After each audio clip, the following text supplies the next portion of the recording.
सुप्रभात दोस्तों, स्वागत है आपका शब्द डिकोड चैनल 2 पर। हम बात करेंगे क्लास 12 के एक और इम्पोर्टेंट टॉपिक की, जिसका नाम है पतंग। ये जो पतंग कविता है, कभी सोचा आपने ये आपके सिलेबस में क्यों लगाई है? ये आपको क्या सिखाना चाहती है? ये जो कविता है केवल पतंग नहीं है, बचपन के सपनों, उमंगों और आजादी की उड़ान है।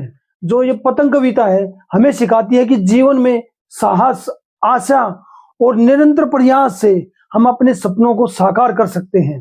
कैसे कर सकते हैं, चलिए देखते हैं। आलोक धनवा जी इसमें क्या बताना चाहते हैं, देखते हैं। आइए, सबसे पहले आता है बच्चों की दुनिया। जो बच्चों की दुनिया होती कैसी होती है? रंगीन होती है, रंगीन सपने होते हैं उनके। अलग ही दुनिया होती है, काल्पनिक दुनिया होती है, उसमें रंगीन कब सपने देखते रहते हैं वो। उसमें क्या होता है, पूरे उमंग और उत्साह के साथ रहते हैं, हमेशा हमेशा खुश रहते हैं, पूरे उत्साह के साथ। क्या करते हैं वो, असीम आकाश, सीम, जहां तक पतंग जाती है, जहां तक उनकी पहुंच है, उससे भी आगे जाना चाहते हैं। तो वो क्या कह रहे हैं, सीमाओं के पार जाना चाहते हैं। उनकी जिजीविषा कैसी है, गिरकर उठना और फिर संभलना।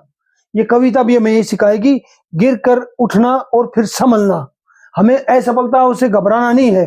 असफलता कोई आ भी जाती है लाइफ में, तो हमें उनसे कैसे उबरना है और कैसे दोबारा स्टार्ट करना है, कैसे उस अवसर को खोना नहीं है, वो देखिए। चलिए आइए देखते हैं और क्या बताया है। ऋतु परिवर्तन, सबसे पहले क्या आता है, भादो और शरद ऋतु का इसमें जिक्र है। भादो एक हिंदू पंचांग के अनुसार एक महीने का नाम है। भादो क्या कब होता है, बारिश का समय, जब बहुत सारे घने बादल रहते हैं और अंधेरा छाया रहता है, उस समय की बात है। अब ये कह रहे हैं कविता में, सबसे तेज बौछारें गई भादो गया, अर्थात बरसात का मौसम अब चला गया है। जो घने काले बादल रहते हैं वे अब चले गए हैं, उसका समय चला गया है। अब क्या आ गया है, शरद ऋतु का आगमन हो गया है, एक नए उजाले का।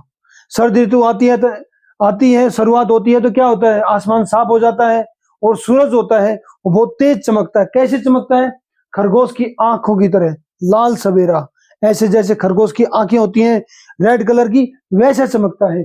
तब बिल्कुल मौसम साफ हो गया है और ये कह रहे हैं भादो चला गया, बारिश चली गई है और आसमान अब बिल्कुल साफ है। सूरज अब ऐसे लगता है जैसे खरगोश की लाल आंखों की तरह चमकता है। चलिए आगे देखते क्या बताया है। शरद का मानवीकरण कैसे किया है, ऐसा लग रहा है जो शरद ऋतु आ रही है तो कैसे लग रही है, कोई बच्चा है वो नई चमचमाती हुई साइकिल लेके आया है और पुलों को पार करते हुए बहुत स्पीड से घंटी बजाते हुए, जोर जोर से घंटी बजाते हुए, पतंग उड़ाने वाले बच्चे हैं उनको झुंड को बुलाते हुए, आओ मस्ती करेंगे ऐसे। अभी देखो आगे और क्या बताया है। आकाश और पतंग का क्या बताया है उसके बारे में देखते हैं। आकाश को मुलायम बनाते हुए, ताकि क्यों क्यों मुलायम बनाया है, मुलायम का मतलब क्या है, बिल्कुल साफ हो गया है और हल्की हल्की हवा चल रही है, मुलायम बिल्कुल सॉफ्ट सा। वैसे क्या, क्योंकि दुनिया की सबसे हल्की रंगीन चीज उड़ सके, दुनिया का सबसे पतला कागज उड़ सके, बांस की सबसे पतली कमानी उड़ सके। ये सब क्या होगा, कैसे उड़ेगी, जब पतंग के तो होती है तीनों चीजें। पतंग उड़ सके और पतंग के साथ बच्चे खुद भी उड़ सके, ऐसा महसूस करते हैं उड़ाते हुए पतंग। ऐसे तो होता है, बचपन में जब पतंग उड़ाते थे कैसा लगता था, हम पतंग के साथ हम ही उड़ रहे हैं। तो वही कह रहे हैं, बच्चों ने कैसा वो आसमान तैयार कर दिया, बिल्कुल मुलायम सॉफ्ट सा, और पतंग के साथ खुद ही उड़ रहे हैं, ऐसा लग रहा है। चलिए आगे क्या बताया। और एक नाजुक दुनिया तैयार कर दी उन्होंने, कैसी, जैसे रंग बिरंगी पतंगे होती है वैसी रंग बिरंगी, जैसे आसमान में तितलियां उड़ रही हों। तितलियां उड़ रही हैं तो ऐसा जब महसूस करते हैं बच्चे तो क्या करते हैं, किलकारियां मारते हैं, सीटी बजाते हैं, उनकी शुरुआत कर देते हैं। यही तो होता है मस्ती में, जब पतंग उड़ने लग जाती है तो वो क्या करते हैं, किलकारी और सीटियां बजाते हैं ना। आप लोगों ने बजाई थी, बताओ। चलिए आगे और देखते हैं और क्या बताया है। जन्म से ही कपास, जब छोटा बच्चा होता है, अब बताया छोटे बच्चे की शुरुआत, जब बच्चे का जन्म होता है बिल्कुल सॉफ्ट होता है, कैसा होता है, कपास की तरह। कपास मीन्स कॉटन, कॉटन देखिए ना, बिल्कुल सॉफ्ट होती है, बिल्कुल साफ, बिल्कुल कोमल, और ऐसी लगती है बिल्कुल हल्की होती है, बिल्कुल जैसे कोमल और हल्की होती है, और ऐसा लगता है कहीं चोट ना लग जाए उसको। आगे क्या बताया देखो, वे अपने साथ लाते हैं कपास, जब बच्चे छोटे होते हैं तो वो नाजुक होते हैं बिल्कुल कपास की तरह, तो उसी के बारे में बताया है। चलिए आगे और देखते हैं क्या बताया है। बेचैन पैर और पृथ्वी, इसमें जब बच्चे छोटे बच्चे होते हैं वे खेलते हैं तो इतनी जोर जोर से दौड़ते हैं कि बेसुध होके, उन्हें आइडिया भी नहीं रहता चोट लग जाएगी, लगेगी तो क्या होगा, वे सिर्फ मस्ती में घूमते रहते हैं। तो वो जो बेसुध होकर दौड़ते हैं तो ऐसा लगता है जो पृथ्वी भी है घूम के उनके पैरों के नीचे आती है। और बच्चे भी क्या होते हैं, पूरी पृथ्वी को एक ही बार में माप देना चाहते हैं, इतनी स्पीड से इधर उधर घूमते रहते हैं पूरी एनर्जी के साथ। चलिए और आगे क्या बताया है देखिए, लय और लचीलापन। देखो जब पतंग उड़ाता है बच्चा, जब ये ध्यान रखता ही नहीं क्या चल रहा है दुनिया में, बस पतंग पर ही ध्यान होता है। कैसे होता है, छतों को नरम बनाते हुए, दिशाओं को मर्दंग की तरह बजाते हुए जब एक छत से दूसरी छत पर कूदते हैं तो ऐसा लगता है वे जो छतें हैं ना, वे जो सॉफ्ट है, बिल्कुल हार्ड नहीं है, उनको ऐसा महसूस करते हैं वो। और जब वे दिशाओं को मर्दंग की तरह बजाते हैं, जो एक दिशा से दूसरी दिशा में भागते हैं तो दम दम की जैसे कैसी आवाज आती है, ढोलक के जैसे ढोलक बजता है ना, मृदंग मृदंग की तरह आवाज आती है। तो बहुत ही कवि को बहुत अच्छी लगती है वे। तो कह रहे हैं दिशाओं में, एक दिशा से दूसरी दिशा में दौड़ते हैं तो मृदंग जैसी आवाज आती है, बहुत अच्छी लगती है। वे पतंग उड़ाते हैं जब ऐसा लगता है एक छत से दूसरी छत पे जब कूदते हैं क्या होता है, पेड़ की डाली की तरह जैसे लचीले होते हैं ना, ऐसे लचीले की तरह घूमते रहते हैं इधर से उधर। देखो क्या डाल की तरह लचीले वेग से पेंग भरते हुए, पेंग भरते हुए का मतलब है कदम भरते हुए, एक कदम जब एक के साथ कदम बढ़ाते हुए चलते हैं तो ऐसे लगते हैं जैसे पेड़ की डाल होती है ना, लचीली कभी इधर होती है ऐसे हवा में, वैसे एक छत से दूसरी छत पर ऐसे लचीले होते हैं। आगे देखते हैं और क्या बताया है, खतरनाक किनारे।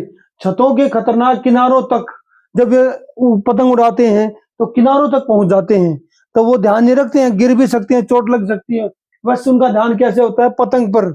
जब गिरने भी होते हैं तो क्या होता है, एक महज एक धागे के सहारे वे रुके रहते हैं वहां पे। उनको लगता है जब पतंग को उड़ाते हैं तो हम पतंग के साथ ही उड़ रहे हैं, हम खुद ही उड़ रहे हैं, पतंग नहीं उड़ रही। हम बच्चे सोचते हैं हम खुद ही उड़ रहे हैं पतंग की जगह।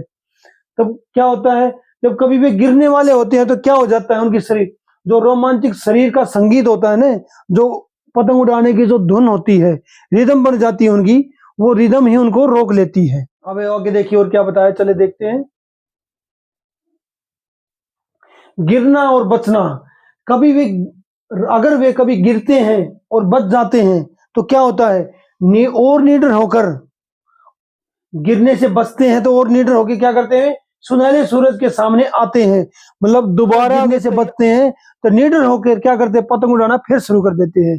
उनका भय नहीं होता उनमें। तो कभी इसमें आपको यही सिखाना चाहता है, कभी आप असफलता का सामना कर जाते हो तो आपको क्या करना है, घबराना नहीं है, साहस छोड़ना नहीं है, पूरे उत्साह के साथ पूरे अब की बार क्या होता है, गिर के जब उठते हैं तो अनुभव के साथ उठना है और अपनी नई शुरुआत करनी है, अपॉर्चुनिटी को मिस नहीं करना है।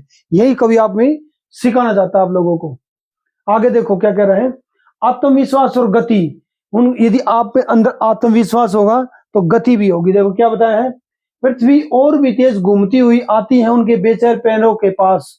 देखो क्या होता है जब बच्चे दौड़ते हैं इधर से उधर या दौड़ते हैं तो पृथ्वी ऐसा लगता है कवि को, पृथ्वी अपने आप उनके पैरों के नीचे आती है। तो कवि आपको क्या कर रहा है, इसमें यही सिखा रहा है, क्या सिखा रहा है, चुनौतियों से डरना खत्म तो जीत पक्की है आपकी। तो जितने भी आप कोशिश करोगे, कभी भी आप शुरुआत करोगे तो आपका समय भी साथ देता है। तो चुनौतियों से डरना नहीं है, उनसे डर यदि खत्म हो गया तो जीत आपकी पक्की है। असफलता से घबराना नहीं है। कभी कभी यदि देखो कभी क्या होता है, जब बच्चे पतंग उड़ाते हैं तो पतंग उड़ाते हुए उनकी पतंग कट भी चली जाती है, कट जाने के बाद ही वो निराश थोड़ी होते हैं, परंतु बच्चे जब निराश होकर बैठते नहीं है तो क्या करते हैं, दूसरी पतंग लेके आते हैं और नई शुरुआत करके पतंग उड़ाना फिर शुरू कर देते हैं पूरे उत्साह के साथ। तो यही जीवन का सच्चा संदेश यही है कि असफलता अंत नहीं है बल्कि एक नई शुरुआत का अवसर है। इस कविता में आपको यही सिखाना चाहता है। आज के लिए इतना ही, मिलते हैं एक और नई वीडियो के साथ। धन्यवाद।